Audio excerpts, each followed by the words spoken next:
Welcome to big talk. నేను విజయ్. ఓవైపు స్థానిక సంస్థల ఎన్నికలపై హైకోర్టు పెట్టిన డెడ్ లైన్ దగ్గర పడుతుంది. మరోవైపు బీసీలకు 42% రిజర్వేషన్లపై ఇంతవరకు క్లారిటీ రాలేదు. ఈ నేపథ్యంలో స్థానిక ఎన్నికల నిర్వహణకు హైకోర్టును కొంత గడువు కోరాలని రాష్ట్ర ప్రభుత్వం కోరనుందా? ప్రభుత్వ అభ్యర్థులను హైకోర్టు ఏ విధంగా పరిగణించే అవకాశం ఉంది? ఒకవేళ హైకోర్టు అదే డెడ్ లైన్కు స్టిక్ అయి ఉంటే ప్రభుత్వం దగ్గర ఉన్న మార్గాలేంటి? ఇదే ఇవాల్టి బిగ్ టాక్. మనతో మాట్లాడేందుకు నగేష్ గారు, కాంగ్రెస్ రాష్ట్ర నాయకులు, అలాగే గంగాపురం వెంకటరెడ్డి గారు, బీజేపీ రాష్ట్ర అధికార ప్రతినిధి మనతో ఉన్నారు. వారితో మాట్లాడదాం. వెంకటరెడ్డి గారు, నమస్తే అండి.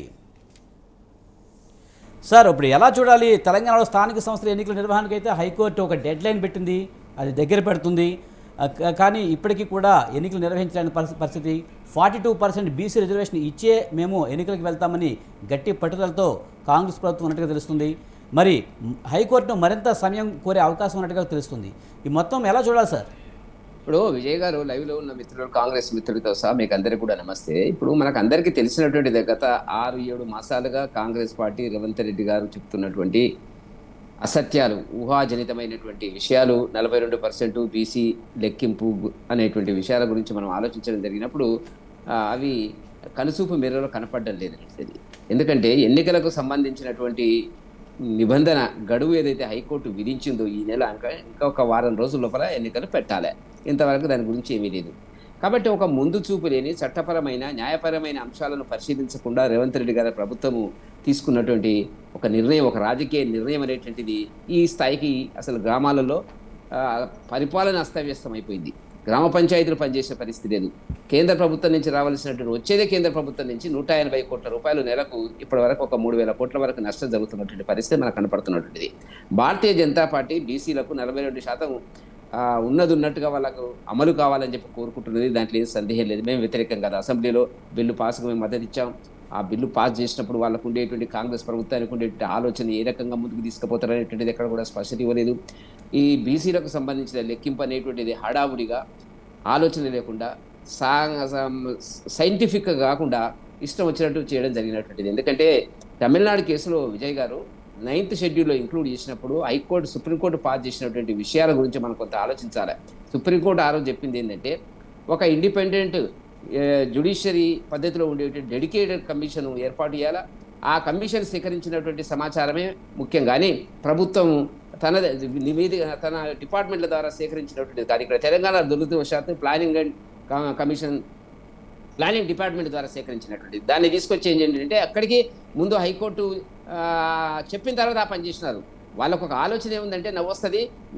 బీసీ కమిషన్ చైర్మన్ నిరంజన్ గారు వాళ్ళ మెంబర్లు ఆదిలాబాద్ స్టార్ట్ చేసారు. ఇక మేము మొత్తం బీసీ లెక్కంతా చేసుకొచ్చి మేము ఇంప్లిమెంట్ చేస్తాం అనేటువంటిది వచ్చినప్పుడు హైకోర్టులో కేసు వేసినప్పుడు హైకోర్టు స్పష్టంగా చెప్పింది ఏంటంటే ఒక డెడికేటెడ్ కమిషన్ ఏర్పాటు చేయండి అన్నారు. డెడికేటెడ్ కమిషన్ అంటే ఏంది? ఒక జస్టిస్ వెంకటేశ్వరరావు గారిని తీసుకొచ్చినారు. ఆయనకు అప్పటికి డేటా వీళ్ళంతా కలెక్ట్ చేసినారు. ఆయన ముందు పెట్టినారు. ఆయనతోనేదో సర్టిఫై చేయించుకున్నారు. 56% బీసీలు ఉన్నారు, 10% దాంట్లో ముస్లిం బీసీలు అన్నారు, 46% ఇతర బీసీలు అన్నారు. 3 లక్షలకు పైగా 2 సార్లు సేకరించినప్పటికీ కూడా 3 లక్షలకు పైగా కుటుంబాలు దానికి రెస్పాండ్ కాలేదు. నేను ఎందుకు చెప్తున్నాను ఇదంతా అంటే, సోది చాలా కాలం మనం మాట్లాడుకుంటున్నాం టీవీలలో. ఒక ఆలోచన లేకుండా రాజకీయ నిర్ణయం చేసి దాన్ని అమలు పరిచేటువంటి క్రమంలో వచ్చినటువంటి చట్టపరమైనటువంటి అనేక నిబంధనలు, పరిమితులకు ఇబ్బంది పడుతూ ఇవాళ బీజేపీని నిందించేటువంటి ప్రయత్నం చేయడం జరుగుతున్నటువంటిది. గవర్నర్ సంతకం పెట్టడం లేదు, రాష్ట్రపతి సంతకం పెట్టడం లేదు అనేటువంటిది. ఎందుకంటే పంచాయతీరాజ్ చట్టం 285కు సవరణ జరగాల. దాంట్లో ఏం చెప్పారు విజయ్ గారు? 285 చట్టం సుప్రీంకోర్టు చెప్పినటువంటిది ఏంది? 50% క్యాప్ పరిమితికి, గరిష్ట పరిమితికి మించడానికి వీల్లేదని చాలా స్పష్టంగా గతంలో చెప్పినారు. దానికి సవరణ చేయాలని. కానీ వెంకటరెడ్డి గారు, అసెంబ్లీలో అయితే బీజేపీ మద్దతు తెలిపింది కదా. ఇప్పుడు మీకున్న అభ్యంతరాలు ఏంటి అసలు? అంటే ఇప్పుడు కేంద్ర ప్రభుత్వం అంటే 10% ముస్లింలు ఉన్నారనా, లేకపోతే ఇంకా ఏదన్నా కారణాలు ఉన్నాయా? మీరు చెప్పినట్టు మీరు అన్నట్టుగా ముస్లింల 10% రిజర్వేషన్ మేము వ్యతిరేకము. మొత్తము 42% అసలైన సిసలైన బీసీ వర్గాలు అనుభవించాలా, వాళ్ళు ముందుకు రావాలా, అభివృద్ధి చెందాలనే భారతీయ జనతా పార్టీ యొక్క ఉద్దేశం. కానీ వాళ్ళకి అట్లా లేదు. ముస్లింలను తీసుకొచ్చినారు. ఇప్పటికి 4% రాజశేఖర రెడ్డి గారు పీరియడ్లో 4% ఇచ్చినారు. మీకు జ్ఞాపకం ఉంది కదా విజయ్ గారు? సుప్రీంకోర్టు ఎప్పటికీ పెండింగ్ ఉంది 20 సంవత్సరాల నుంచి. కాబట్టి ఇవన్నీ నిబంధనలు ఉన్నాయి. ఇప్పుడు జాతీయ స్థాయిలో మోదీ గారు ఆలోచించింది ఏంటంటే కులగణన, జనగణనతో పాటు కులగణన వేయాలన్నాడు. జాతీయ విధానం అంటూ ఒకటి ఉండాలా, మేము తప్పకుండా దాని మీద నిర్ణయం చేస్తాము. కానీ ఒక విషయం వెంకటరెడ్డి గారు, మనం పదే పదే మాట్లాడుకున్నాం ఈ విషయంలో. ముఖ్యంగా అసెంబ్లీలో మరి బిల్లు పెట్టినప్పుడు అప్పుడు మీకు 10% ముస్లింలు ఉన్నారన్న విషయం తెలీదా? అప్పుడు ఎందుకు మద్దతు ఇచ్చారు? బిల్లు రాష్ట్రపతి దగ్గరికి వెళ్ళే వరకు కూడా మీరెందుకు ఈ విషయం లేవనెత్తలేదు? ఇప్పుడు విజయ్ గారు అసెంబ్లీలో పెట్టినప్పుడు ఇప్పటి కూడా నేను అడుగుతుంది ఏంటంటే దాన్ని ఎవరెంత, ఏ క్యాస్ట్ ఎంత అని ఇప్పుడు కూడా పబ్లిక్ డొమైన్లో పెట్టలేదండి. వాళ్ళు రెడ్డిలు ఎంత, బ్రాహ్మణులు ఎంత, వైశ్యులు ఎంత, బీసీలు ఎంత, యాదవులు ఎంత, ముదిరాజులు ఎంత, రకరకాలుగా ఉన్న కులాలు ఇంతవరకు పెట్టలే. ఒక టోటల్గా చెప్తారు. ఫస్ట్ టైం రేవంత్ రెడ్డి గారు హిందూ బ్యాక్వర్డ్ క్లాసెస్, ముస్లిం బ్యాక్వర్డ్ క్లాసెస్ అనేటువంటి చర్చ తీసుకురావడం జరిగేటువంటి. వాళ్ళు ఉన్నదే జనాభాలో ముస్లింలు తెలంగాణలో 12-13% ఉన్నారు. 10% రిజర్వేషన్ ఎట్లా పోతుందండి? అన్యాయం జరగడం లేదా బీసీలకు? మాకు బీసీల పట్ల ఉండేటువంటి విధేయత, చిత్తశుద్ధిని ఎవరు శంకించడానికి వెళ్ళలేదు. మేము టోటల్గా వాళ్ళకి రావాలంటున్నాం. అక్కడికి మా కిషన్ రెడ్డి గారు చాలా సందర్భాల 2-3 సందర్భాల చెప్పడం జరిగింది. మీరు ముస్లింలను తీసేసి తీసుకురండి, నేను కింద మీద పడి ఎవరితో నేను ఒప్పిస్తానేటువంటిది ఢిల్లీ స్థాయిలో అన్నాడు. మరి దానికి ఒప్పుకోలే కదండి. మేము వ్యతిరేకం ఎక్కడ అవుతుందండి? సో వాట్ ఎవర్ దాని పర్సెంటేజ్ ఆఫ్ 42% ఉందో కేవలం హిందువులకు మాత్రమే, బీసీలకు మాత్రమే చేరాలనేటువంటి, హిందువులు కాదు బీసీలకు మాత్రమే చేరాలనేటువంటిది మా ఉద్దేశము. అది జరగడం లేదు. దాంతో జరిగినటువంటి పరిస్థితి ఏంది వల్ల అటు ఇటు కాకుండా గ్రామ స్వరాజ్యం, గ్రామ గాంధీగా కలలు గల గ్రామ స్వరాజ్య పరిపాలనకు అనేక బీటులు వారేటట్టుగా రేవంత్ రెడ్డి గారు చేసినారు. రేవంత్ రెడ్డి గారు చేసిన మోసం బీసీలకు ఏ ప్రభుత్వం చేయలేదు. గతంలో 55 ఏళ్ళు పాలించినటువంటి కాంగ్రెస్ కూడా అయినటువంటి పరిస్థితి. దాన్ని ఇచ్చేటప్పుడు కామారెడ్డి సభలో చెప్పేటప్పుడు ఏ రకంగా ఇస్తామన్నది, అసెంబ్లీలో బిల్లు పాస్ చేస్తారు, మేము వ్యతిరేకం కాదు, ఏ పద్ధతిలో తీసుకుపోతాడు అనేటువంటిది చూడాలి కదా. ఒక్కనాడు కూడా ప్రధానమంత్రి గారిని ఈ విషయం మీద మాట్లాడలేదు. ఆయన అన్ని ప్రతిపక్ష పార్టీలకు సంబంధించిన సమావేశం తీసుకుపోతా అన్నాడు, అది చేయలేదు. కాబట్టి రకరకాల విన్యాసాలు వల్ల అది ఎటు అమలు పరచలేనటువంటి ఒక పరిస్థితి లోపల వచ్చింది. కాబట్టి బీసీలు కూడా నేను విజయ్ గారు ఇప్పుడు ఆలోచిస్తుంది ఏంటంటే రేవంత్ రెడ్డితో ఇది అమలు అయ్యేది కాదు. వాళ్ళు తప్పకుండా వాళ్ళు ఆలోచిస్తున్నటువంటిది ఏంటంటే ఏమన్నా చేయగలిగితే మోదీ గారు చేయగలుగుతారు. జాతీయ విధానం దీనికి ఒక రూపొందగలుగుతుంది. అంతా ఒక 1.5 year లోపల దీనికి సంబంధించినటువంటి డేటా వచ్చేస్తుంది. దాని ప్రకారంగా ఈవెన్ రేపు ఈ ఎంతవరకే పరిమితం కాదు కదా, వాళ్ళకి రిజర్వేషన్స్ రేపు చట్టసభల్లో కూడా వచ్చేటువంటి అవకాశం ఉందా మనకు తెలియదు. కాబట్టి ఆ రికమెండేషన్ దాని మీద ఆధారపడి వాళ్ళు ఆలోచిస్తున్నటువంటి పరిస్థితి. ఇప్పుడు రేవంత్ రెడ్డి ఏంటంటే రెంటుగడ్డ రేవడిలాగా ఏంటంటే ఏమీ చేయలేనటువంటి ఒక నిస్సాయ పరిస్థితికి వచ్చి ఎన్నికలకు వెళ్ళలేడు, వెళ్తే ప్రజా వ్యతిరేకత ఉంది. దానికి ఇవన్నీ లింకు పెట్టి బహుశా ఈ స్థాయిలో ప్రభుత్వం, కాంగ్రెస్ ప్రభుత్వం, రేవంత్ రెడ్డి గారి ఆధ్వర్యంలో ఉండే ప్రభుత్వం బీసీలను మోసం చేస్తుందని చెప్పి ఎవ్వరూ ఊహించలే. వాళ్ళు కూడా ఇవాళ గమ్మును ఊరుకున్నటువంటి పరిస్థితి. ఎందుకంటే ఇది కాదు, మిస్లీడ్ చేసినట్టు రకరకాల అన్నారు, అసెంబ్లీ అన్నాడు, పార్లమెంట్ అన్నాడు, ఏమన్నంటే మమ్మల్ని అంటారు. ఏది ఒక తెలంగాణ గురించి ఆలోచించడం కాదు కదండి. తమిళనాడులో జరిగిన కేసు వేరు. ఆనాడు పివి నరసింహరావుకు ఉండే అవకాశాలు వీళ్ళ కాంగ్రెస్ వాళ్ళ ప్రభుత్వం పడిపోయేటట్టు ఉన్నట్టయితే అలా జయలలిత గారితో ఒప్పందం ఏర్పాటు చేసుకొని ఇచ్చినటువంటిది. మరి 50% క్యాపే ఉంది. గవర్నర్ గారు సంతకం పెట్టలేదంటే 285 అమెండ్మెంట్ పెట్టిందండి గవర్నర్ గారికి. అంటే సుప్రీంకోర్టుకు ఇచ్చిన తీర్పును గవర్నర్ గారు కాదు అని చెప్పి అమెండ్ చేసేటువంటి పరిస్థితి ఎట్లుంటుందండి? కాబట్టి వాళ్ళు జరుగుతున్నటువంటి పరిస్థితిని సావధానంగా ఆలోచించి ఎన్నికలు ఎట్లా పెడతాం, రకరకాలుగా మాట్లాడతారు వాళ్ళు. ఏది మేము ఎట్లయినా ఇంప్లిమెంట్ చేస్తాము, 42% ఇప్పటికి అదే మాటలు మాట్లాడుతున్నారు. వెంకటరెడ్డి గారు మీరు చెప్తున్నట్టు ఇందులో చాలా టెక్నికల్ అంశాలు ఉన్నాయి. 10% ముస్లింలు అసలు లీగల్గా 10%కి సంబంధించి కానీ, అలాగే రాష్ట్రపతి దగ్గర పెండింగ్లో ఉండటం కానీ రకరకాల ఇష్యూస్ ఉన్నాయి. కానీ ఈ 42% ఇచ్చే మేము స్థానికానికి వెళ్తామంటే ఈలోపు ఇక్కడ ప్రజా సమస్యలు ఏమైపోతాయి, అలాగే పాలన కుంటుపడుతుంది. ఈ విషయాలు ఎందుకు ఆలోచించట్లేదు అంటారు కాంగ్రెస్ ప్రభుత్వం? వెంకటరెడ్డి గారు, ముఖ్యంగా 42% బీసీ రిజర్వేషన్ ఇచ్చే మేము స్థానికానికి వెళ్తామంటే ఎంతవరకు కరెక్ట్? ఈలోపు అక్కడ అభివృద్ధి కుంటుపడుతుంది, ప్రజా సమస్యలు పరిష్కారం కావు. ఇవన్నీ ప్రభుత్వం ఎందుకు ఆలోచించట్లేదు అంటారు? ఇప్పుడు నేనేం చెప్పినాను, ఒక సంక్షోభంలో 42% సంక్షోభ సుడిగుండల్లో కాంగ్రెస్ పార్టీ ఉన్నమాట వాస్తవం. ఇక అంతకంటే ఏం మాట్లాడతారండి వాళ్ళు? 42 ఇచ్చినాకనే పోతామంటే ఎట్లా ఇస్తారో చెప్పాలి కదా. అయిపోయింది కదా, గడువు వచ్చింది కదా, 1 week అయ్యింది ఉంది కదా, హైకోర్టు విధించినటువంటి షరతు 31 లోపల అనేటువంటిది ఉంది కదా. మరి దానికి ఏం సమాధానం చెప్తారండి? చెప్తున్నారు వాళ్ళు. ఇప్పుడు రేవంత్ రెడ్డి గారి మాట మీద నమ్మకం అనేటువంటిది వల్ల తెలంగాణ సమాజానికి లేదు అనేది చాలా స్పష్టంగా అనేక కేసుల్లో కనపడ్డది విజయ్ గారు. ఇది ఒక్క కేసు అని అనడం లేదు. ఆయన అనేక వాగ్దానాలు చేసిండు. నేను ఎప్పుడో వీడియో చూస్తున్నప్పుడు ఆయన ఏంటంటే ₹1,00,000 సహా తులం బంగారం ఇస్తాము అని మహిళలకు ప్రకటించిండు. ఆయన విచిత్రంగా ఉన్నది. కాబట్టి అది వీలవుతుందా వీలు కాదా అనే ఆలోచన లేకుండా ప్రభుత్వాన్ని ఏర్పాటు చేసేటువంటి పద్ధతి లోపల కాంగ్రెస్ పార్టీ చేసినటువంటి అనేక వాగ్దానాలకు ఇవాళ విలువలు లేవు. అదేవిధంగా ఇప్పుడు చెప్తున్నారు మీరు అన్నట్టుగా 42% ఇచ్చే వెళ్తాం ఇవ్వకుండా వెళ్తాం అనేటువంటిది అంటే ప్రజల్లో తీవ్రమైన తిరుగుబాటు వస్తుంది. కాబట్టి ఏం చేయాలని అర్థం కాక కేవలం భారతీయ జనతా పార్టీ నిందించేటువంటి ప్రయత్నం లోపల వాళ్ళు ఉన్నారు. ప్రజలకు అర్థమైపోయింది, బీసీ సామాజిక నాయకులందరికీ అర్థమైందండి, ఇది ఇతనితో కాదు, అయ్యేది కాదు, పోయేది కాదు. కాబట్టి ఏమన్నా చేయగలిగితే మోదీ గారే చేయాలా, ఆగుదాము, ఇంకొక 1.5 year లోపల దానికి సంబంధించినటువంటి మొత్తం డేటా వస్తుంది, పర్ఫెక్ట్ డేటా వస్తుంది. డేటా కూడా పర్ఫెక్ట్ లేదు వీరి దగ్గర. డెడికేటెడ్ కమిషన్, పేరుకే డెడికేటెడ్ కమిషన్, మధ్యన జస్టిస్ సుదర్శన్ రెడ్డి గారిని ఇన్వాల్వ్ చేసినారు, ఆయన ఏం చూసినాడో అర్థం కాదు. కాబట్టి పేర్లు చెప్పడం, ఊర్లు చెప్పడం ఇవంతా జరుగుతున్నటువంటి పరిస్థితి తప్ప నిజంగా బీసీలకు 42% అమలు చేయాలనేటువంటి ఏదైతే ఉందో ఆకాంక్ష రేవంత్ రెడ్డి గారికి లేదు అనేటువంటిది, ఆయన సిద్ధశుద్ధి అనేటువంటిది మనకు బహిరంగంగా కనపడుతున్నది. ఇంకా వారం రోజుల లోపల ఏం చేస్తారో చేయాలి కదా. రోజు అదే మాట్లాడుతున్నారు, వాళ్ళ జీవో ఇస్తాము, జీవో ఇచ్చేదానికి మరి ఇంత తతంగం ఎందుకు చేస్తున్నటువంటిది. కాబట్టి రేవంత్ రెడ్డి గారి యొక్క ఏవైతే వాగ్దానాలు ఉన్నాయో, మేనిఫెస్టో, కామారెడ్డి మేనిఫెస్టో డిక్లరేషన్ ఉందో, దానికి ఇప్పుడు ఏం జరుగుతుంది అంటే, అసలు విషయం చెప్పి నేను ముగిస్తాను విజయ్ గారు. ఇప్పుడు ఈయన జీవో ఇచ్చి ఏదో ఏదో ఒక పద్ధతిలో చేయాలనుకుంటున్నాడు, పాత పద్ధతితో ఏ పద్ధతిలో చేయాలి. ఇప్పుడు సమస్య ఎక్కడ వచ్చిందంటే, రాహుల్ గాంధీ గారేమో రెడ్ బుక్ పట్టుకొని దేశమంతా తిరుగుతున్నాడు. ఏం చెప్తున్నాడు, Telangana is a model, Telangana అన్ని రాష్ట్రాలకు దేశంలో ఒక మోడల్ బీసీలకు అని చెప్తున్నాడు. ఇప్పుడు ఏమైతుంది, అది కాకుండా పాత పద్ధతిలో వెళ్తే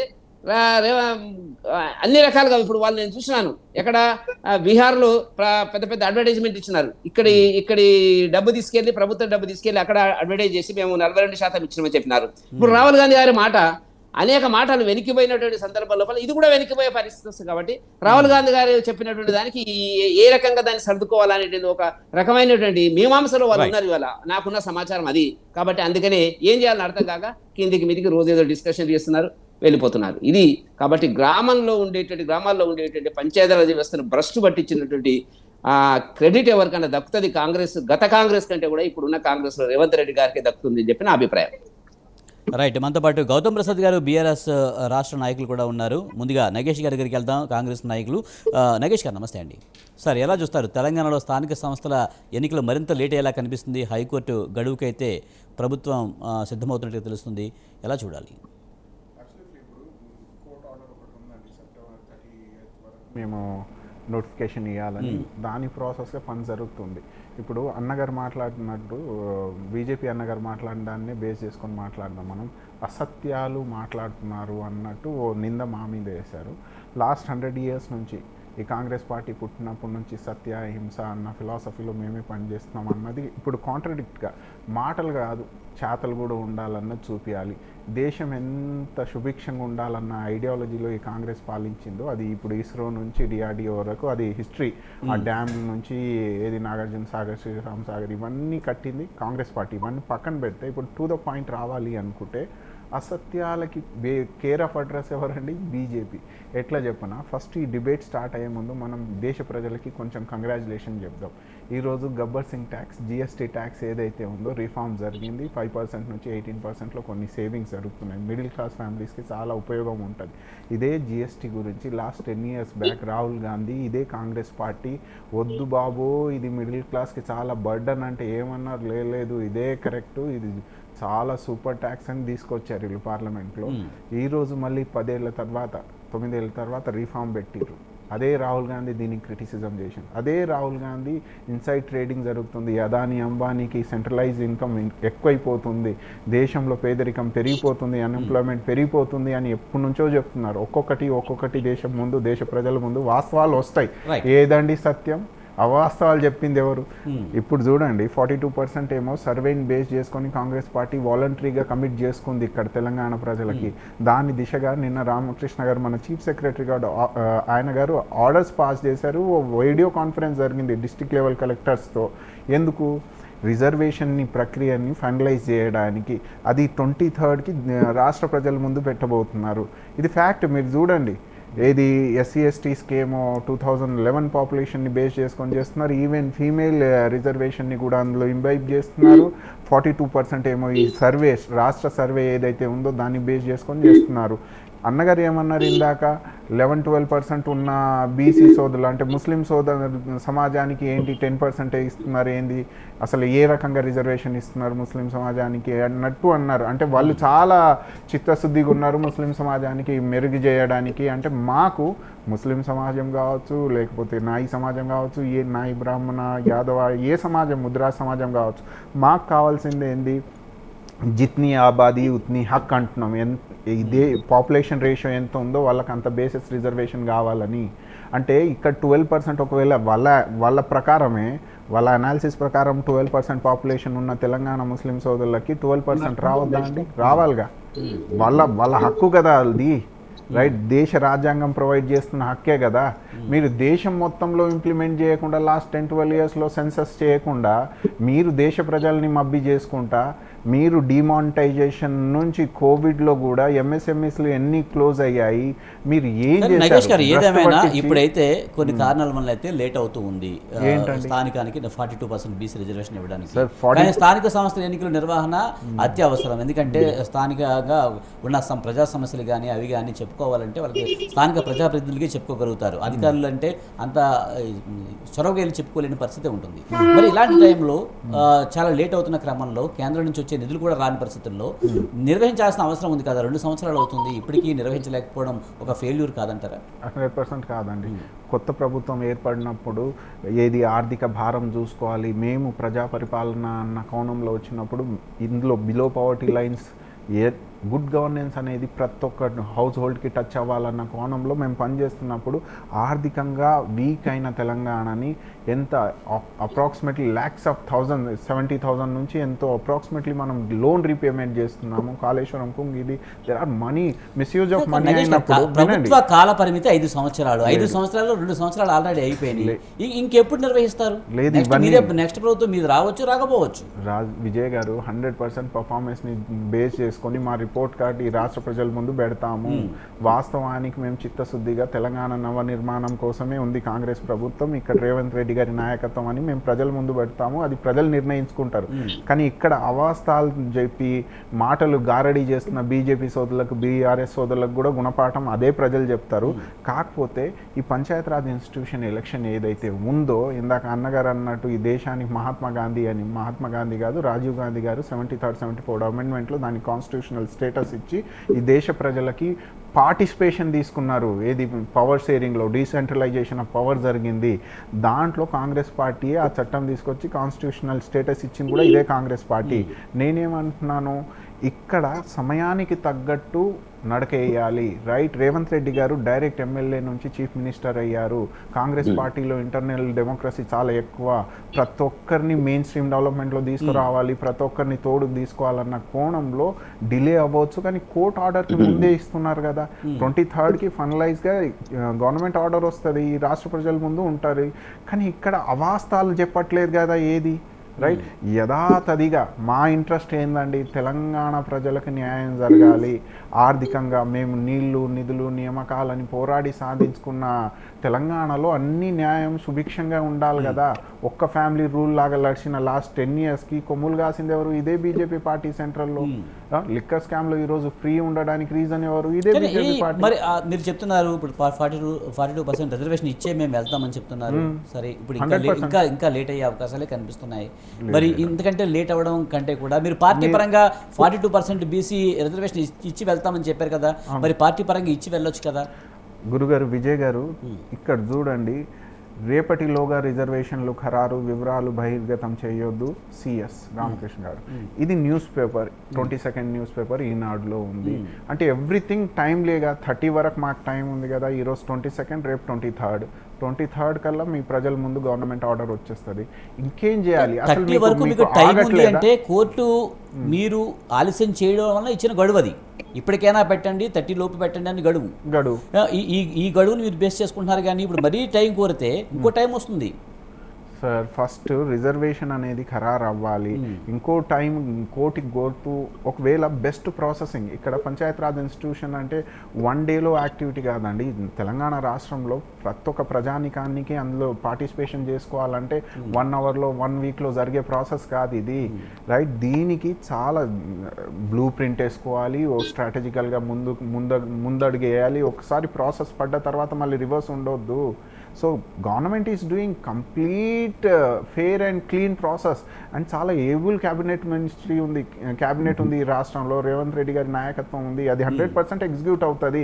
ఒకవేళ గడువు సుప్రీంకోర్టునైనా హైకోర్టునైనా కోరుతుంది అంటే అది రాష్ట్ర ప్రజలకి బెస్ట్ ఇంట్రెస్ట్లోనే అవుతుంది, లార్జర్ పబ్లిక్ ఇంట్రెస్ట్లోనే అవుతుంది తప్ప తప్పించుకునే రకం కాదండి. ఎవరో అన్నారు కదా, ఏది 2 కరోడ్ హర్ సాల్ నౌకరియా, అలాంటి తప్పించుకునే మాటలు చెప్పదు. వచ్చే దిన్నని, ఫార్మర్ ఇన్కమ్స్ డబ్బులు అని, ఇలాంటివి ఎప్పుడు చెప్పలేదు. వెంకటరెడ్డి గారు మాట్లాడుతూ కూడా మాట్లాడుతున్నారు, నిజంగా కాంగ్రెస్ ప్రభుత్వానికి చిత్తశుద్ధి ఉంటే కనుక ప్రధానమంత్రితో అఖిలపక్షంతో వెళ్ళొచ్చు కదా, ఆ ప్రధానితో ఈ బీసీ రిజర్వేషన్ బిల్లు గురించి ఎక్కడా మాట్లాడలేదు, ఇప్పటి వరకు వెళ్తున్నారు, రకరకాల ప్రాబ్లమ్స్ చెప్తున్నారు, కానీ అసలు విషయం వదిలేస్తున్నారు, అఖిలపక్షాన్ని ఎందుకు తీసుకెళ్ళట్లేదని అడుగుతున్నారు. ఇప్పుడు చూడండి, పార్లమెంట్లో ఇష్యూ రాహుల్ గాంధీ గారు రిలీజ్ చేశారు, ఏమని, జిత్నీ ఆబాదీ ఉత్నా హక్ అని, రిజర్వేషన్ 50-50 క్యాప్ తీయాలని. మరి చేయాల్సింది ఎవరు? సెంట్రల్ గవర్నమెంటే కదా, పార్లమెంట్లో బిల్ తీసుకురావాల్సిందే కదా. హ్యూమన్ రిజర్వేషన్ బిల్ అన్నారు, ఇంప్లిమెంటేషన్ 2029 అన్నారు, కానీ ఇక్కడ 50-50 క్యాప్ ఏదైతే ఉందో తీయాల్సింది సోల్ అథారిటీ పార్లమెంట్ దగ్గరనే ఉంది. ఒకప్పుడు మండల్ కమిషన్ వరకు కాంగ్రెస్ పార్టీ ఇంప్లిమెంటేషన్లో ఎలా తీసుకొచ్చిందో అదే దిశగా ఈ బీజేపీ వాస్తవానికి ఇక్కడున్న దేశ ప్రజానికాన్ని పొలిటికల్ ప్రాసెస్లో ఇంక్లూడ్ చేసుకోవాలనుకుంటే ఆ క్యాప్ తీయాలి. ఇప్పుడు తెలంగాణ సీఎం గారు సర్వే చేపించి బీజేపీకి సెంట్రల్లో ఛాలెంజ్ చేశారు, దమ్ముంటే మీరు చేసి చూపియండి అని. అంటే ఒక రకంగా చెప్పాలంటే 42% బీసీ రిజర్వేషన్ ఇవ్వకుండా వెళ్తే కాంగ్రెస్ పరువు పోతుందని భయం ఉందా? ఎందుకంటే ఇప్పుడు స్థానిక ఎలక్షన్స్ అయితే పెట్టాలి, కానీ ఈ పాయింట్ అడ్డు పెట్టుకుని వీటిని లేట్ చేయడం అంటే ఏ కారణంతో లేట్ చేస్తున్నారు? నిజంగా ప్రభుత్వం మీద అంత వ్యతిరేకత ఉందని మీరు కూడా, కాంగ్రెస్ ప్రభుత్వం కూడా ఫీల్ అవుతుందా?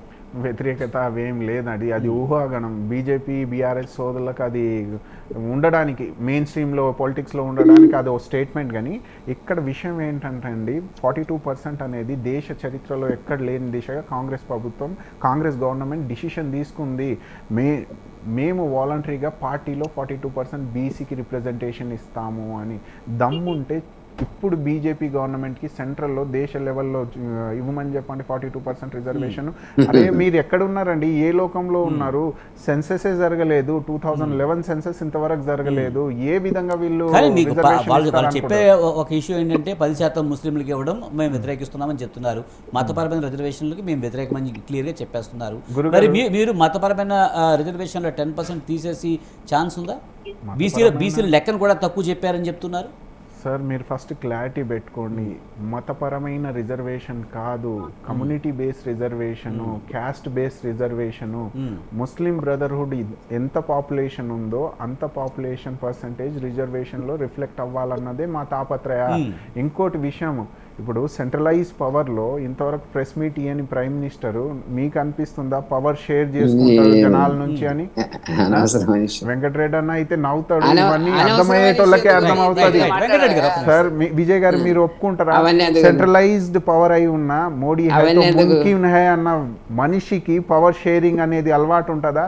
బీసీసీ జనరల్ సెక్రటరీ వాళ్ళ అబ్బాయే ఉండాలి, ఎవరు అమిత్ షా గారి అబ్బాయి, ఫైనాన్స్ మినిస్టర్ వాళ్ళ దగ్గరనే ఉండాలి. సోది కాదు.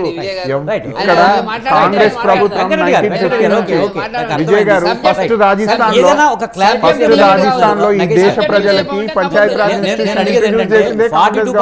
బీసీ రిజర్వేషన్ ఇవ్వండి, కానీ స్థానికానికే ఇవ్వాలని అంత గట్టిగా పట్టుపట్టడం ఎందుకు? ఈలోపు పాలన ఇబ్బంది పడుతున్నారు, ప్రజలు ఇబ్బంది పడుతున్నారు. దీనికి సంబంధించి మీరేం చెప్తారని అడుగుతున్నాను నేను. ఇప్పుడు దీనికి లింక్ ఎందుకు పెడుతున్నారు? మీరు 42% బీసీ రిజర్వేషన్ ఇవ్వండి, ఇప్పుడు కాకపోతే తర్వాతైనా. ఇప్పుడు మీరు చెప్తారు మహిళా బిల్లు 2029కి ఇచ్చారు అని చెప్తున్నారు, అలాగే మీరు కూడా బీసీ రిజర్వేషన్ బిల్లు మీద మీరే చేయండి, ప్రభుత్వాన్ని ఒప్పించండి. ఈలోపు స్థానిక సంస్థల ఎన్నికలు ఎందుకు ఆపడం? ఒకవేళ నిజంగా మీకు చిత్తశుద్ధి ఉంటే పార్టీ పరంగా మీరు ఇచ్చి వెళ్ళండి. సార్ మీరు స్టేట్మెంట్ ఉన్నారా వెంకటరెడ్డి అన్న, బీజేపీ సోదరులకు అర్థం కాదు ఇది. You want to see the change, be the change అంటారు మహాత్మా గాంధీ, రైట్? ఏమంటారు, ఉద్యమంని మీరు నడిపియాలంటే మీరు ఫస్ట్ పునాదులు నాటాల్సిందే. ఇప్పుడు 42% పార్టీగా, కాంగ్రెస్ పార్టీగా దేశ చరిత్రలో ఎక్కడ లేని విధంగా ఈ పార్టీ 42% వాలంటరీగా 42% బీసీ లీడర్షిప్ని ప్రజెంట్ చేస్తుంది. అది ఓ ఉద్యమ రూపంలో వెళ్తుంది. సెంట్రల్ గవర్నమెంట్ దగ్గర పవర్ ఉంటుంది, పార్లమెంట్లో ఉన్న సిట్టింగ్ గవర్నమెంట్ దగ్గర పవర్ ఉంటుంది, బిల్ పెట్టేది. 50-50 క్యాప్ తీసి 92 అప్రాక్సిమేట్లీ 85 నుంచి 90% ఉన్న ఈ బీసీ సమాజానికి దేశం మొత్తంలో ఏ విధంగా రిజర్వేషన్ ఇవ్వబోతుంది, రిజర్వేషన్ అంటే not only in political parties అండి. కాంగ్రెస్ పార్టీ మళ్ళీ ఇంకో క్లారిటీ ఇస్తా మీకు, సోషో పొలిటికల్ ఎకనామికల్ రైట్స్ మూడిట్లో ఉంటారు వీళ్ళు, రైట్. ఒక్క రకంగా బీసీ సోదరుకి ఈ సమాజానికి మీరు రిజర్వేషన్ అనేది టేస్ట్ చూపిస్తే రేపు political rights, economical rights, social rights అడుగుతారు. అది బీజేపీకి ఛాలెంజింగ్. ఎప్పుడైతే కాంగ్రెస్ గవర్నమెంట్ బ్రేవ్ మూవ్ తీసుకుంది, ఇక్కడున్న రేవంత్ రెడ్డి సర్కారు 42% ఇవ్వబోతుంది. 23rd రేపే ఎగ్జిక్యూటివ్ ఆర్డర్ రాబోతుంది. దీని దిశగా పనిచేస్తుంది. కానీ ఎక్కడ లేదు, ఏం లేదు. పడుకున్న వాళ్ళకి మనం ఏం చెప్తామండి, న్యూస్ పేపర్ కూడా చదివిరాని మనిషికి మనం ఏం చెప్తాం. రైట్. మనతో పాటు గౌతమ్ ప్రసాద్ గారు, బీఆర్ఎస్ రాష్ట్ర నాయకులు మనతో ఉన్నారు, ఆయనతో మాట్లాడతాం. గౌతమ్ ప్రసాద్ గారు నమస్తే అండి. నమస్తే విజయ్ సార్. సార్, తెలంగాణలో స్థానిక సంస్థల ఎన్నికలకైతే మరింత టైం పట్టేట్టుంది. హైకోర్టుకి వెళ్ళాలనే ఆలోచనలో, మరింత సమయం కోరి హైకోర్టుకి వెళ్ళాలనే ఆలోచనలో ప్రభుత్వం ఉన్నట్టుగా తెలుస్తుంది. మరి మీరేమంటారు సార్? మన ప్రేక్షకులకి, మన ఫ్యాన్స్కి అందరికీ నమస్కారం సార్. ఈరోజు మనము మన ఛానల్లోనే దాదాపు ఈ అంశం 3 సార్లు 4 సార్లు డిస్కస్ చేసుకున్నాం. అవును. వీళ్ళు పంచాయతీ ఎలక్షన్స్ పోవడానికి ఎటువంటి కారణాలు చెప్తున్నారు? మొదట ఏం కారణాలు చెప్పారు, మధ్యలో ఏం కారణాలు చెప్పారు, ఇప్పుడు ఏం కారణాలు చెప్తున్నారు అని అంటే, మొదట పాడిన పాటనే మళ్ళీ పాడుతూ ఉన్నారు. ఈ పాట పాడడంలో ఒక హేతుబద్ధత గాని, ఒక శాస్త్రీయత గాని ఏది లేదు. వాళ్ళు మేము రిజర్వేషన్ ఇస్తాము అంటే ఎవరు అడ్డుకున్నారండి? ఎవరన్నా అడ్డుకున్నారా? ఈ రాష్ట్రంలో బీఆర్ఎస్ కావచ్చు, బీజేపీ కావచ్చు, ఎంఐఎం కావచ్చు, లేకపోతే ఏదైనా పార్టీ అడ్డుకుందా? వాళ్ళు ఒకసారి ఆర్డినెన్స్ అంటారు, ఒకసారి జీవో అంటారు, లేదు తూచ్ మళ్ళీ ఆర్డినెన్స్ అంటారు, మళ్ళీ తూచ్ కాదు ఇప్పుడు జీవో ఇస్తామని చెప్పేసి అంటారు. ఈ రకరకాల స్ట్రాటజీస్ తోని వాళ్లకు చిత్తశుద్ధి ఉందని చెప్పేసి ఎట్లా అనుకోవాలి? ఇక్కడ స్పష్టం విజయ్ గారు, ఈ తెలంగాణ రాష్ట్రంలో కాంగ్రెస్ పార్టీ మీద కంప్లీట్ గా వ్యతిరేకత వచ్చింది. ఈ వ్యతిరేకతని తట్టుకునే శక్తి ఈరోజు కాంగ్రెస్ కు లేదు కాబట్టే దీన్ని దాటవేయడానికి అని చెప్పేసి వాళ్ళు రోజు రోజుకు కొత్త మాటలు మాట్లాడుతున్న పరిస్థితి ఉంది. ఈ కారణంగానే వాళ్ళు మళ్ళీ ఇప్పుడు సెప్టెంబర్ లో పెట్టాల్సిన ఎలక్షన్స్ వాయిదా వేయడం కోసం ఇంకో ప్రయత్నం చేస్తున్నారు. ఎవరండి దీనికి ఒక ప్రాసెస్ ప్రకారం చేయొద్దని చెప్పింది? బీఆర్ఎస్ చెప్పిందా, బీజేపీ చెప్పిందా, లేకపోతే ఎంఐఎం చెప్పిందా? అంటే ముందు ఆర్డినెన్స్ క్లియర్ చేసుకోవడానికి అన్ని రకాల చర్యలు చేపట్టాల్సింది ఇక్కడున్న గవర్నమెంట్ కదా. దానికి ప్రక్రియని కొనసాగించడానికి డిబేట్ ఏంది మనది? స్థానిక ఎలక్షన్ కదా. అసలు ఆర్డినెన్స్ కి గవర్నమెంట్ ఆర్డర్ కి డిఫరెన్స్ ఏందో గౌతమ్ అన్నకు అడగండి. లేదు, అసలు ఆర్డినెన్స్ కి నోవే రిలేటెడ్ హియర్. మనం మాట్లాడుతుంది పిఆర్ఐసే కదా. గౌతమ్ అన్న ఆర్డినెన్స్ అంటున్నాడు, గవర్నమెంట్ ఆర్డర్ అంటున్నాడు. అసలు ఆర్డినెన్స్ కి గవర్నమెంట్ ఆర్డర్ కి డిఫరెన్స్ ఏందో చెప్పమనండి. ఎవరు అనలేదు. ఇప్పుడు పంచాయతీరాజ్ ఇన్స్టిట్యూషన్ కి ఆర్డినెన్స్ కి ఏందండి సంబంధం? అవును, 42% ఆర్డినెన్స్ ద్వారా కదా సార్. మళ్ళీ చెప్తున్నాను, మీకైనా యాంకర్ గారు, మన ప్యానలిస్ట్ కైనా అక్కడ అనలిస్ట్ గారు ఉంటారు, అర్థమయ్యేటట్టు వ్యూవర్స్ కి చెప్దాము. ఇక్కడ పార్టీ వాలంటరీగా, కాంగ్రెస్ పార్టీ వాలంటరీగా మేము 42% ఇవ్వబోతున్నాము బీసీ సమాజానికి అంటున్నాను. రైట్, మీరు మాట్లాడదు కానీ రైట్. విజయ్ గారు, ఆర్డినెన్స్ కి జీవోకి తేడా తెలియకుండా మాట్లాడుతున్నది ఎవరు? ఒకసారి చెప్పండి అన్న, వాట్ ఈస్ ఆర్డినెన్స్? గౌతమ్ అన్న, ఆర్డినెన్స్ అంటే ఏందో చెప్పే. ఆర్డినెన్స్ కి పిఆర్ఐ ఇన్స్టిట్యూషన్ కి సంబంధం ఏంది? నగేష్ గారు, మీరు మాట్లాడరు కానీ మీకు చాలా టైం ఇచ్చాను. వాళ్ళకు కూడా టైం నగేష్ గారు, మీరు ఆగండి. మీరు కూడా మీరు అన్ని విషయాలు మాట్లాడుకుంటాం. జీవో ఓన్లీ గవర్నమెంట్ ఇస్తుంది. గవర్నమెంట్ ఇచ్చిన జీవోని అమలు చేయడానికి గవర్నమెంట్ పనిచేస్తుంది. ఒకవేళ నువ్వు ఇచ్చిన ఆర్డినెన్స్ ప్రకారమే అయితే ఆ ఆమోదం తెలిపాల్సింది గవర్నర్. గవర్నర్ గారి దగ్గరికి వెళ్ళిన తర్వాత ఆర్డినెన్స్ ఆమోదంలోకి వచ్చిన తర్వాత మాత్రమే అది ప్రజా బాహుళ్యంలోకి లేదా అమల్లోకి వస్తుంది. ఈ విషయాన్నే కదా మీరు తీసుకుపోయి గవర్నర్ గారికి తీసుకుపోయి పెట్టింది.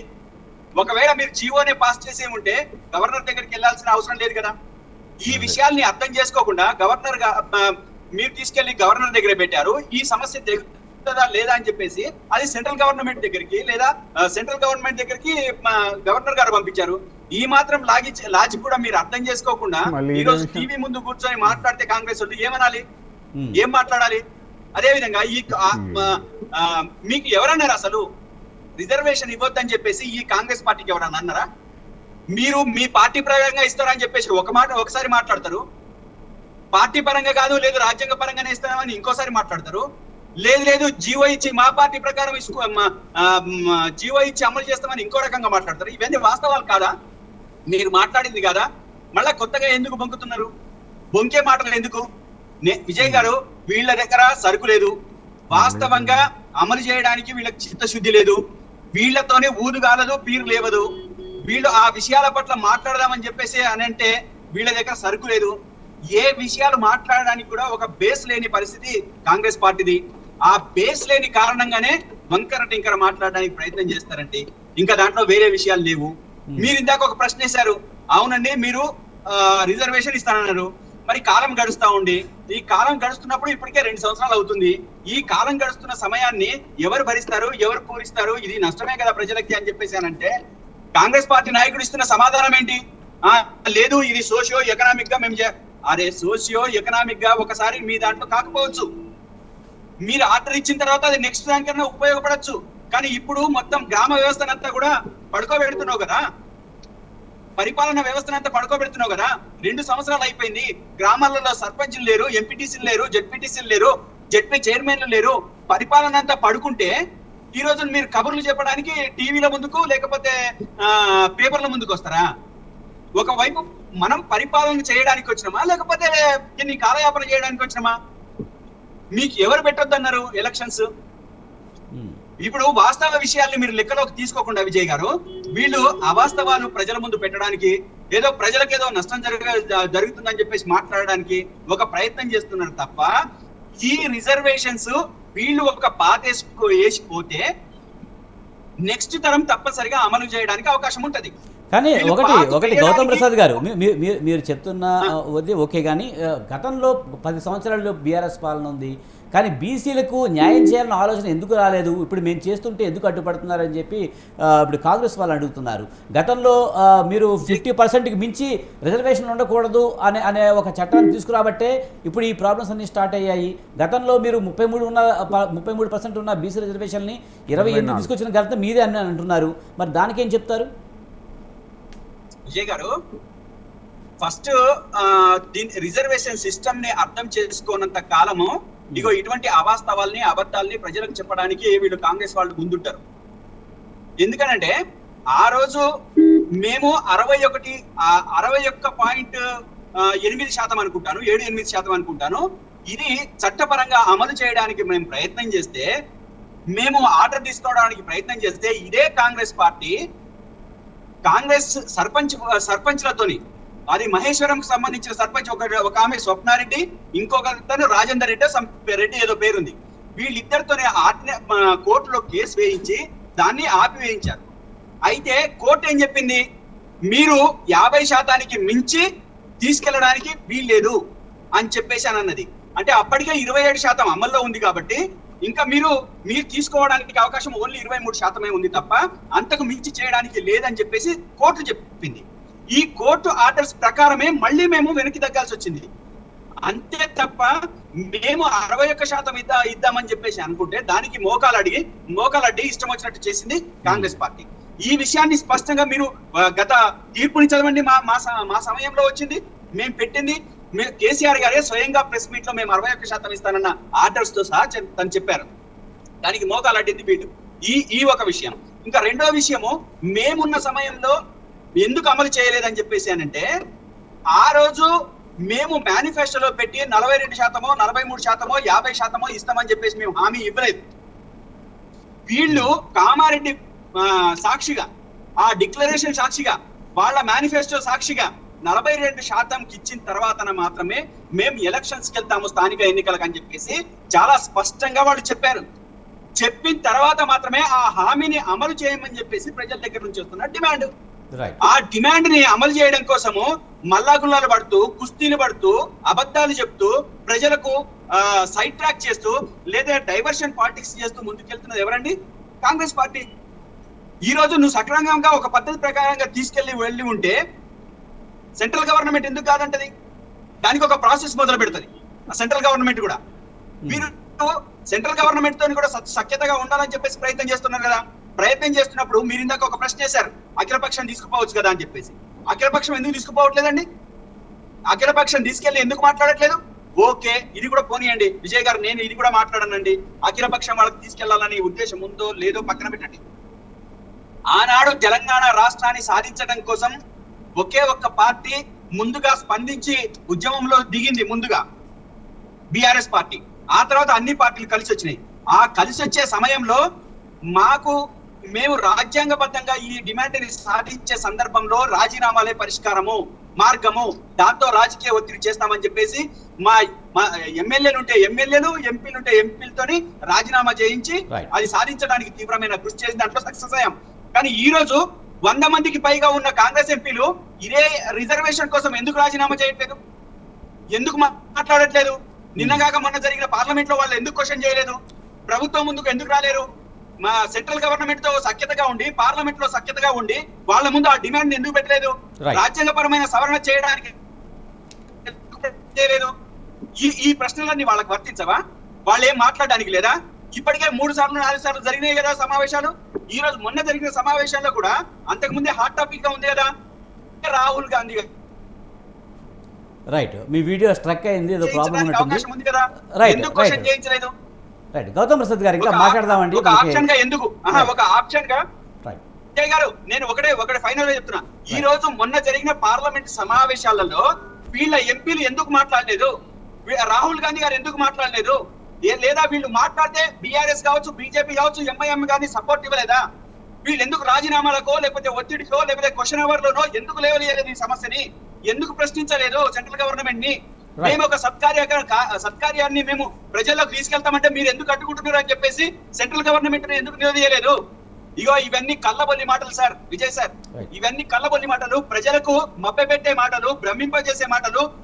ప్రజలు అసెంబ్లీ ఎన్నికలకు ముందు భ్రమపడి కాంగ్రెస్ పార్టీకి ఓట్లేశారు. ఇప్పుడు అటువంటి భ్రమలు తొలగిపోయినాయి. ప్రజలు వాస్తవాలు ఏదో గ్రహించారు. ఆ గ్రహించిన తర్వాతనే ఇప్పుడు ఎలక్షన్స్ పడితే ఎక్కడ తరిమి కొడతారో అని చెప్పేసి. గౌతమ్ ప్రసాద్ గారు, మనకి టైం తక్కువగా ఉంది. మన్యం కోటేశ్వరరావు గారు విశ్లేషకులు మనతో జాయిన్ అయ్యారు. కోటేశ్వరరావు గారు నమస్తే అండి. సార్, మీరు ఎలా చూస్తారు? తెలంగాణలో స్థానిక సంస్థల ఎన్నికలు మరింత ఆలస్యమయ్యేట్టు కనిపిస్తున్నాయి. హైకోర్టుకి వెళ్ళాలని ప్రభుత్వం ఆలోచిస్తున్నట్టు తెలుస్తుంది. మీరేమంటారు? ఇప్పుడు స్థానిక సంస్థల ఎన్నికలకు లేదా రిజర్వేషన్లకు సంబంధించి తెలంగాణలో 3 పార్టీలు, బీఆర్ఎస్, బీజేపీ, కాంగ్రెస్, 3 పార్టీలు కూడా ఎవరి నాటకాన్ని వాళ్ళు వ్యక్తిగతిస్తున్నారు. అంతిమంగా గౌతమ్ ప్రసాద్ గారు మీ వెర్షన్ చెప్పారు, ఆయన వెర్షన్ కూడా చెప్పినట్టు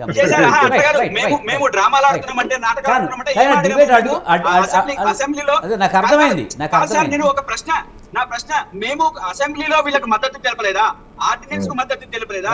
రిజర్వేషన్ అమలు చేయండి అని చెప్పేసి కోరలేదా? మేము ఏం చేసామని మమ్మల్ని దాంట్లో కలుపుతున్నారు సార్ అని అడుగుతున్నా, అంతే, వేరే ఏం అడగట్లేదు. ఏం లేదు ప్రసాద్ గారు, మీకు ఒక్కటే ప్రశ్న. మీరు కాంగ్రెస్ పార్టీ ఎంపీలని రాజీనామా అడిగారు, మీ వాళ్ళు కూడా ఉన్నారు కదా, మీ వాళ్ళు ఎందుకు రాజీనామా చేయలేదు? పార్లమెంట్ లో మా వాళ్ళు లేరండి, రాజ్యసభలో ఉన్నారు. ఏదైనా అదే రాజ్యసభలో చేస్తామని చెప్పి ప్రకటించిన వాళ్ళు ముందుకెళ్ళాలా, మేము ముందుకెళ్ళాలన్నా? మీరు కూడా వెళ్ళొచ్చు, చిత్తశుద్ధి ఎవరికైనా ఒకటి. వాళ్ళు వెళ్ళిన తర్వాత మేము వెళ్ళకపోతే మమ్మల్ని దోషులు చేయండి. వాళ్ళు వెళ్ళిన తర్వాత మేము వెళ్ళకపోతే రైట్, మీ విశ్లేషణ చెప్పండి సార్. సార్, నేను ఇది విజయ్ గారు నేను ఇది అంగీకరించను. మేము అసెంబ్లీలో గాని బయట గాని మేము ప్రజా అభిష్టానికి వ్యతిరేకంగా మాట్లాడి ఉంటే లేదా ఆర్డినెన్స్ కు వ్యతిరేకంగా మేము ఓటు వేసి ఉంటే, వాళ్ళు అసెంబ్లీలో ప్రవేశపెట్టిన మాటలకు మేము వ్యతిరేకంగా మాట్లాడితే మీరు మమ్మల్ని ప్రజాక్షేత్రంలో ఎండగట్టండి, నిలదీయండి, మాట్లాడండి. కానీ మేము చేసిన పని కూడా బీఆర్ఎస్ డ్రామా ఆడుతుంది అంటే ఎట్లా కరెక్ట్ అవుతుంది చెప్పండి? రైట్, కోటేశ్వరరావు గారు, ఇప్పుడు అందరు కలిసి తీర్మానం చేశారు. అందరు కలిసి తీర్మానం చేసినప్పుడు మరి అందరూ రాజీనామా చేయాలి. కాంగ్రెస్ కి, బీజేపీకి చిత్తశుద్ధి లేదు. బీఆర్ఎస్ కి చిత్తశుద్ధి ఉంటే నిరూపించుకోవాలి, రాజీనామా చేసి రాజ్యసభలో ఉన్నటువంటి వాళ్ళు కావచ్చు. ఎందుకంటే కేంద్ర ప్రభుత్వం ఇప్పుడు ఆర్డినెన్స్ కానీ లేదా బిల్లు కానీ ఉన్నది కేంద్ర ప్రభుత్వం దగ్గర, గవర్నర్ దగ్గర. అందుకని ఎవరు దేనికి అవసరమైనటువంటి లాజిక్ వాళ్ళ దగ్గర ఉంది. నేను ఏమంటున్నానంటే ఆర్డినెన్సా, జీవోనా, లేకపోతే ఇంకోట అనేటువంటివి ఏవైతే ఈ నెల 30వ తారీఖు లోపల ఎన్నికలు జరిగేటువంటి అవకాశము లేదు. ఒకవేళ జీవో తెచ్చినా ఆ జీవోను సవాల్ చేయకుండా ఉంటారని ఎవరు అనుకోవట్లేదు. ఆ జీవోని సవాల్ చేస్తారు. మళ్ళా ఆ సవాల్ చేసిన కారణంగా ఎన్నికలు వాయిదా పడతాయనేటువంటిది లాజికల్ కన్క్లూజన్. అందుకని ఇది ఒక రాజకీయ నాటకం అని నేను మళ్ళా చెప్తున్నాను. నేను 3 పార్టీలు ఆడుతున్నాయి. అందుకని నేనేమంటున్నానంటే ఒకవేళ జీవో సాధ్యం కాదు, లేదా ఇప్పుడు హైకోర్టులు కొట్టేశాయి, మరి బీహార్లో కొట్టేశాయి కదా, తెలిసినప్పుడు మరి కొట్టేస్తారని తెలుసు. అది కేంద్ర ప్రభుత్వం దానికి సంబంధించినటువంటి 50% అనేటువంటి క్యాప్ని రద్దు చేయాల్సింది పార్లమెంట్ రద్దు చేయాలా. అటువంటి రద్దు చేసేటువంటి ప్రయత్నం బీజేపీ వైపు నుంచి లేదు. వాళ్ళు ఏ విధమైనటువంటి చొరవ వాళ్ళు ప్రకటించట్లేదు. అందుకనే అంటున్నాను, ఎవరు ఆడుతున్నటువంటి నాటకం వాళ్ళు ఆడిస్తున్నారు. ఒకటి నేనేమంటున్నానంటే అసలు ఎన్నికలు జరపండి. ఎన్నికలు జరపకపోయేట్లయితే కేంద్రం నుంచి వచ్చేటువంటి నిధులు ఆగిపోతాయి. కేంద్రం నుంచి వచ్చేటువంటి నిధులు ఆగిపోతే పంచాయతీల్లో, స్థానిక సంస్థల్లో అనేకమైనటువంటి ఇబ్బందులు తలెత్తుతాయి. అది రాష్ట్రానికి నష్టం. పోనీ ఆ మేరకు నిధులు ఏమన్నా రాష్ట్ర ప్రభుత్వం ఇస్తుందా అంటే రేవంత్ రెడ్డి గారి భాషలో చెప్పాలంటే ఒక్క పైసా కూడా నన్ను కోసినా కానీ ఇంకోటి చేసినా కానీ ఇచ్చే పరిస్థితి లేదని చెప్పిన తర్వాత మీరు ఎన్నికలు పెట్టగా కేంద్రం నుంచి వచ్చేటువంటి నిధులు రానివ్వక స్థానిక సంస్థలను ఇబ్బందులు పెట్టడానికి నైతికంగా ఏమి హైట్ ఉంది కాంగ్రెస్ పార్టీ?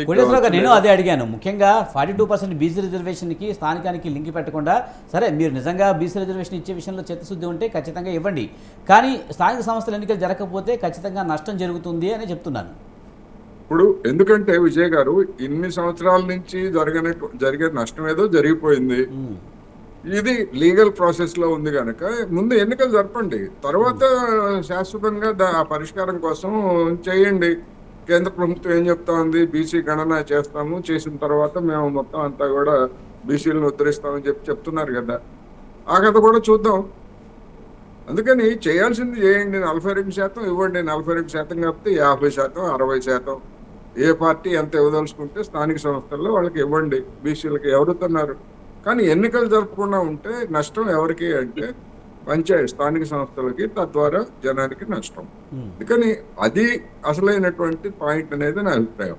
ఈ సాంకేతిక పరమైనటువంటి కారణాలు లాస్ట్ మినిట్ వరకు ఉండి సుప్రీంకోర్టులో ఈ ఆర్డినెన్స్లు లేకపోతే ఈ బిల్లులకు సంబంధించినటువంటి తొక్కిపెట్టడం, వీటి మీద కేసులు ఉన్నాయి. ఇవన్నీ తేలేంత వరకు రకరకాల కారణాలని చెప్తున్నారు. ఏ కారణాలు చెప్పినా కానీ అది కూడా ఒక సాగుగా చూపిస్తుంది కదా రాష్ట్ర ప్రభుత్వం. ముఖ్యంగా సుప్రీంకోర్టులో ఈ కేసు కూడా తీర్పు వస్తే ఒక పరిష్కారం దొరుకుతుంది అనేది చెప్తుంది. కానీ నిజంగా కోర్టులో అంత ఈజీగా పరిష్కారాలు దొరుకుతాయా, ఇంకా టైం పట్టే అవకాశం ఉందనేది కూడా మనం చూడాల్సిన అవసరం ఉంది కదా. చెప్పలేము.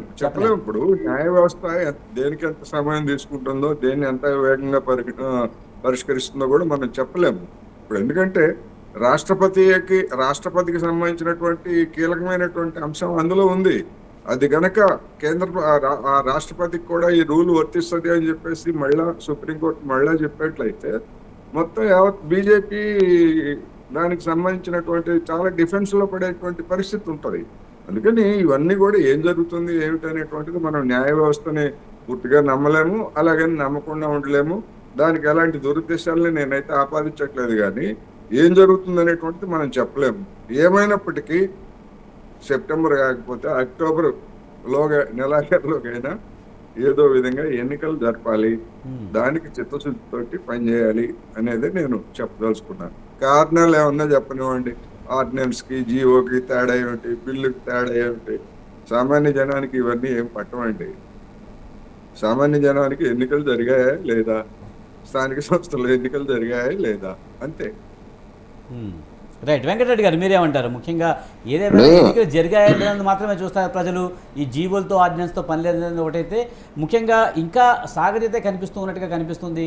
ఇప్పుడు ఒక పక్క రాష్ట్రపతి అలాగే గవర్నర్ దగ్గర బిల్లులు పెండింగ్లో ఉన్నాయి. ఆ కేసు సుప్రీంకోర్టు పరిధిలో ఉంది. అది కనుక పరిష్కారం అయితే ఒక మార్గం వస్తుంది అనేది ఇప్పుడున్న కాంగ్రెస్ ప్రభుత్వం చెప్తున్న పరిస్థితి ఎలా చూడాలి? ఇప్పుడు ఒక్కటి విజయ్ గారు, పెద్దలు కోటేశ్వరరావు గారు మాట్లాడినట్టుగా ఆయన అంగీకరించినా అంగీకరించకపోయినా కూడా 3 పార్టీలు బాధ్యత అనేటువంటి దాన్ని కూడా నేను కూడా ఏకీభవించాను. ఎందుకంటే ఈ డిమాండ్ను ప్రజల్లోకి తీసుకెళ్ళింది, వాగ్దానం చేసింది, ఎన్నికలలో ఓట్లు తీసుకుంది, దండుకుంది, అధికారంలోకి వచ్చింది కాంగ్రెస్ పార్టీ, రేవంత్ రెడ్డి గారు. ఆయన రోగం నిర్ధారణ ఏదో తెలియకుండా ఒక టాబ్లెట్ వేసుకున్నాడు. ఇప్పుడు ఏమంటాడు, నాకు పని చేస్తుంది, నాకు ఎట్టు అవుతుంది కడుపులో, బీజేపీ వాళ్ళు కూడా టాబ్లెట్ వేసుకోండి అంటాడు. అట్లా ఎట్లా వేసుకుంటారండి ఇద్దరికి? ఇప్పుడు జాతీయ స్థాయిలో బీసీ విధానం ఏంది, ఒక రాష్ట్రంలో ఉండే బీసీలు ఇంకో రాష్ట్రంలో అప్పర్ క్యాస్ట్ కింద ఉన్నారు, రకరకాల సమస్యలు ఉన్నాయి, వీటి మీద ఒక నిర్ధారణ జరగాల, ఒక శాస్త్రీయ పద్ధతి లోపల కులగణన జరగాల. ఆ విషయంలో ముందుకొచ్చిన మేము మోదీ గారు ఆ విషయంలో ఒక నిర్ణయం చేసినారు, జరగబోతుంది. ఒక 1.5 year లోపల దానికి సంబంధించినటువంటి సమాచారం, లెక్కలు, మంచి చెడ్డ వివరాలు ముందుకొస్తాయి. దాని ప్రకారంగా నిర్ణయాలు జరుగుతాయి. బీసీల పట్ల మాకు చిత్తశుద్ధి లేదనుకోవడం పొరపాటు. బీసీలకు మేము ఇచ్చిన టికెట్లు 40 టికెట్లు మన అసెంబ్లీలో 2023లో మేము ఇచ్చినాం. కాంగ్రెస్ అతి కష్టం మీద 25 ఇచ్చింది. వాళ్ళు ఇవాళ చట్టసభల్లో ఇవ్వకపోవడం కాకుండా మేము 3 పార్లమెంట్ సభ్యులు మేము గెలిపించుకున్నాము. వాళ్ళ దగ్గర ఒక్క బీసీ కూడా గెలిపించుకునే పరిస్థితి లేదు. మంత్రివర్గంలో 6 పోస్టులు రావాలి, వాళ్ళకు 3 ఇచ్చినారు, 3 ఉన్నాయి, ఖాళీ ఉన్నాయి, అది కూడా ఇవ్వలేని పరిస్థితిలో ఉన్నారు. 20 సంవత్సరానికి 20,000 కోట్ల రూపాయలు బీసీలకు ఖర్చు పెడతామన్నారు. ఇంతవరకు అతి లేదు, గతి లేదు. నేనేమంటున్నా అంటే వాళ్ళ చేతుల్లో ఉన్నటువంటివి ఏ ఇబ్బంది లేనటువంటి వాటిని కూడా ఇంప్లిమెంట్ చేయడం లేదు. దీన్ని బట్టి అర్థమవుతుంది ఏంటంటే బీసీలను మోసం చేసి ఓట్లు దండుకున్నారు కాబట్టి వాళ్ళకు వ్యతిరేకంగా ఇప్పుడు పార్టీ పరంగా ఇస్తే అది ఉంటుందా? రేపు కోటేశ్వరరావు గారు అన్నట్టుగా ఎవడన్నా కోర్టుకు వెళ్తాడు, కోర్టుకు వెళ్తే అది ఆగిపోతే ఎవడు వెళ్తాడో ఎవరిని ఆపుతాను చెప్పండి? ఇప్పుడు ఒక వ్యక్తి వెళ్తే చాలు. కాబట్టి శాస్త్రీయ దృక్పథము, సాంకేతిక, లీగల్గా పరిమితులు ఉన్నటువంటి విషయాల లోపల రేవంత్ రెడ్డి గారు తప్పటడుగులు వేస్తున్నారు. ఆయన తప్పటడుగులు వేసి అందరికి బురద అంటించే పద్ధతిలో ఉన్నటువంటిది. కాబట్టి దాన్ని సానుకూలంగా మొదటి నుంచి సమస్య ఉంది, కొత్తది కాదు. రోజు రోజుకు మారుస్తున్నాడు, ఆర్గ్యుమెంట్స్ మారుస్తున్నాడు. కాబట్టి దాంట్లో నేను ఇంతకుముందు చెప్పినట్టుగా ఈ సుడిగుండంలో, సంక్షోభంలో తెలంగాణ కాంగ్రెస్ ప్రభుత్వం ఇరుక్కున్నది. ఎట్లా బయటపడాలో అర్థమైతే లేదు. రోజు గడుస్తున్నటువంటి దానికి ఇప్పుడు 285 పంచాయతీరాజ్ చట్టానికి సవరణ చేయాలంటే అది కేసీఆర్ పెట్టిండా, ఎవరు పెట్టిండా? కేసీఆర్ కూడా పెట్టింది. ఇది ఏ కోణంలో పెట్టినాడంటే సుప్రీంకోర్టులో ఇచ్చినటువంటి గైడ్లైన్స్ ప్రకారంగా ఉంది. మరి కోర్టుకు వెళ్ళాలి కదా, కోర్టుకు ఎందుకు వెళ్ళలేదు? సుప్రీంకోర్టు వారికి ఎందుకు పోలేదు ఆ ఇష్యూ? అంటే అనేక సమస్యలు, అతనికి ప్రజా వ్యతిరేకత వచ్చినటువంటి పరిస్థితి రేవంత్ రెడ్డి గారు స్పష్టంగా తెలుసు.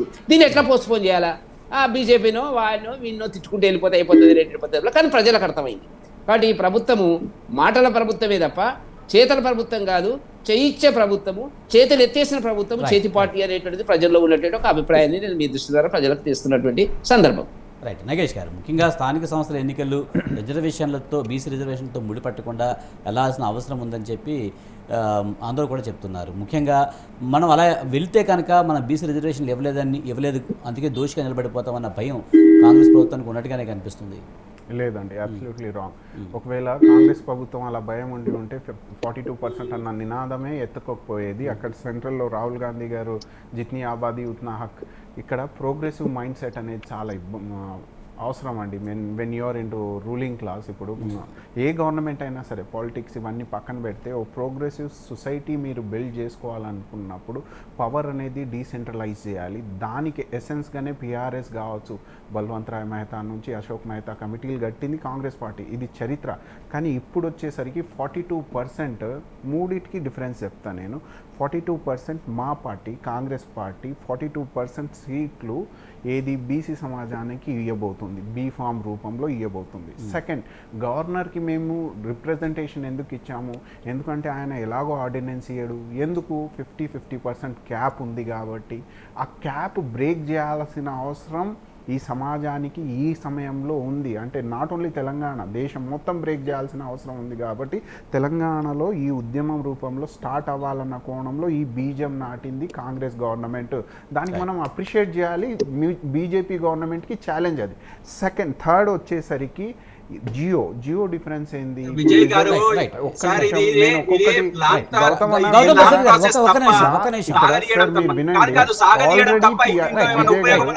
ఆయన ఎప్పుడు చెప్తూ ఉంటారు విజయ్ గారు, ఈ రోజు 22nd అండి, ముందే మేము ఆల్రెడీ ప్రొసీజర్ ఇన్స్టాల్ చేసాము. దీనికి మేము ఎక్కడ ఆపలేదుగా. ఒక్క నిమిషం నేను మాట్లాడుతున్నాను. సరే, మీరు చెప్తున్న 42% ఇచ్చే మీరు ఎన్నికలకు వెళ్ళాలని ఎందుకు ఇది అవుతున్నారు? ముఖ్యంగా ఇంతకుముందు మనం అనుకున్నట్టుగానే ఇది రాంగ్ ల్యాండ్ అయినా సరే నెక్స్ట్ టైంకైనా ఇంప్లిమెంట్ అయ్యేలాగా మీరు కృషి చేస్తే సరిపోతుంది. దీనికోసం స్థానికాన్ని ఎందుకు ఆపాల్సి వస్తుంది? ఉన్న ప్రాబ్లం ఏంటో ప్రజలకు చెప్పి వెళ్తే మీకు ఖచ్చితంగా మంచి జరిగే అవకాశం లేదంటారా? ఈ ప్రాబ్లం చెప్తున్నాము 100%, 42% నినాదం అంటేనే చాలా ఛాలెంజింగ్ టాస్క్ అండి. కరెక్ట్. కొన్ని అసలు సమాజం వల్ల అది వద్దు అని ఎవరో చెప్పట్లేదు సార్ నగేష్ గారు, అది ఎవరో వద్దని ఎవరో చెప్పట్లేదు. కానీ ఇది ఎందుకు డిలే అవుతుంది, దీనివల్ల నష్టం జరుగుతుంది కదా అనేది మాత్రమే చెప్పండి. డిలే సార్, ఇప్పుడు ఈ ప్రొసీజర్ అనేది మేము ఐడియాలజీని బేస్ చేసుకొని పనిచేస్తున్నాము. ఓ ఎక్స్ట్రాడినరీ స్టెప్ దిగాలి ప్రజల్లోకి. ఇక్కడ కోర్టు ఇచ్చిన గైడ్ లైన్స్ ముందు ఆల్రెడీ నిన్న ఈరోజు సమీక్షలు జరుగుతున్నాయి. రిజర్వేషన్ ఏ విధంగా తీసుకోవాలి, బీసీకి ఏమో సర్వేని బేస్ చేసుకొని, ఎస్సీ ఎస్టీస్కి 2011 పాపులేషన్ చేసుకొని, ఫీమేల్స్కి ఓ లాటరీ రూపంలో అని మేము చేసుకుంటూనే వస్తున్నాము. ఎక్కడ ఆగట్లేదు ప్రాసెస్. కొంచెం డిలే అవ్వచ్చేమో కానీ బెస్ట్ ప్రొసీజర్ ఇన్స్టాల్ టైం తక్కువగా ఉంది నగేష్ గారు. అంతేగాని రైట్, గౌతమ్ ప్రసాద్ గారు, ముఖ్యంగా రాజకీయ పార్టీలు రాజకీయాలు చేస్తున్నాయి, రాజకీయాలే పరమావధిగా మారిపోయాయి. నిజంగా సమస్యల పరిష్కారం కోసం ఎవరూ కృషి చేయడం లేదు. ఏ పార్టీకి ఆ పార్టీ ఒక స్ట్రాటజీ ఉంది, ఆ స్ట్రాటజీ ప్రకారమే ముందుకు వెళ్తున్నాయి అని చెప్తున్నారు. మీరేమంటారు సార్?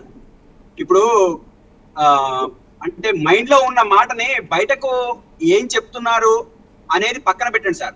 వాళ్ళ చర్య ఏం చేస్తున్నారు అనేది ప్రధానంగా చూడాలి మనం రాజకీయాలలో. ఇప్పుడు ఫిజికల్ గా అసెంబ్లీలో వీళ్ళు ఆర్డినెన్స్ తీసుకొస్తే దానికి అసెంబ్లీలో మద్దతు తెలిపారా లేదా అనేది మనం చూసుకోవాలి. ఇది మద్దతు తెలిపారు, బయట మద్దతుగా మాట్లాడుతున్నారా లేదా అనేది చూసుకోవాలి. మాట్లాడుతున్నారు, కానీ వీటి ఏటిని కూడా పరిగణలోకి తీసుకోకుండా మేము మాట్లాడతామని చెప్పేసి అంటే అది ఎవరిష్టం వాళ్ళది. ఇక నేనేమంటున్నానంటే, వీళ్ళు ఆర్డినెన్స్ కోసం ఏదైతే ప్రయత్నం చేశారో దీని మీద వాళ్ళకి చిత్తశుద్ధి ఉంటే ఆ ఆర్డినెన్స్ కాలయాపన లేట్ అవుతుంది అనుకుంటే మీరు వెళ్ళి ఢిల్లీలో కూర్చోండి అన్న. మరి లేట్ అవుతుందంటే ఒకసారి ఢిల్లీలో జంతర్ మంతర్ లో కూర్చోండి. బీఆర్ఎస్ పార్టీ వాళ్ళందరూ అది కూడా అఖిల పక్షమే కావాలా? ఇండివిజువల్ ఫైట్ చేయండి. రైట్. మీరు నిజంగా చిత్తశుద్ధి ఉంటే మీరు మాతో వచ్చినా రాకపోయినా ఇండివిజువల్గా అయినా సరే మీరు ఫైట్ చేయొచ్చు కదా అని అడుగుతున్నారు సార్. మీరు ఒక విషయం చెప్పండి. వాళ్ళు మూవ్మెంట్ మొదలు పెట్టారు సార్. వాళ్ళు మూవ్మెంట్ మొదలుపెట్టి మేము చేస్తామని చెప్పి చెప్పదలుచుకున్నారా ఈ సమాజానికి?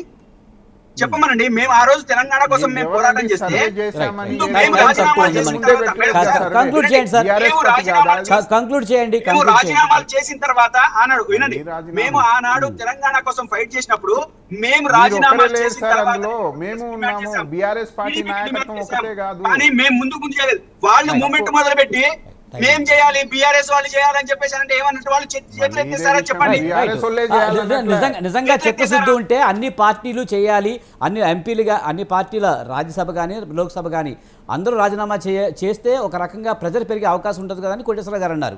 రైట్, మనకు టైం తక్కువ ఉందండి. కోటేశ్వర గారు మీరు ఫైనల్ నేనేమంటున్నాను, మేము వాళ్ళు చేసి మమ్మల్ని కూడా చెయ్యమని అంటే మేము చెయ్యకపోతే ప్రజాక్షేత్రంలో మేము దోషులము. కానీ వాళ్ళకి చిత్తశుద్ధి లేదు.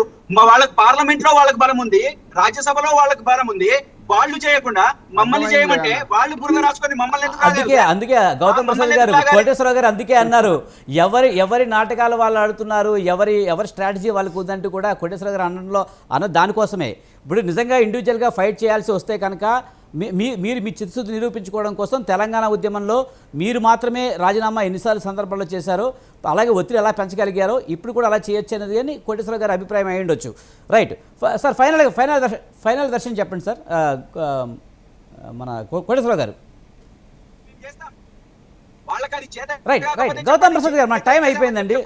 సారీ టైం అయింది. రైట్.